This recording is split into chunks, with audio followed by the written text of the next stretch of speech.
You know, one of the things you find yourself doing all the time around a house, it seems, is replacing your blinds. I don't know how these things break on their own, but they seem to somehow break all the time. This is Michael Kuhn with Treasure Valley Remodel and Restoration, and when you go to replace a blind, it's a pretty simple thing, but there's a couple things you got to keep in mind, right? What are those things? Well, the first thing you need to make sure is that you measure correctly. Okay. A lot of people just take one quick measurement and they just don't measure correctly. So make sure usually at the top, right? Yeah, They just measure where the little header thing is. Make sure you measure the top, the middle, and the bottom, and run your tape measure straight across. Don't go on an angle. Okay.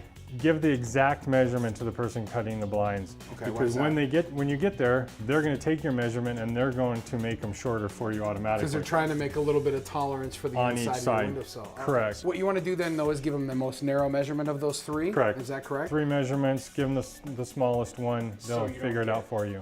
One last quick thing for you. A lot of times when you buy these blinds, they're often for really wide windows, and they'll come with 1 or 2 center supports. Do those really matter, or can we just slap these babies in there, lock them down, and walk away? Issue with a window blind that's more than about 3 foot long is they will naturally sag, especially over time. Initially, it's going to be fine, right?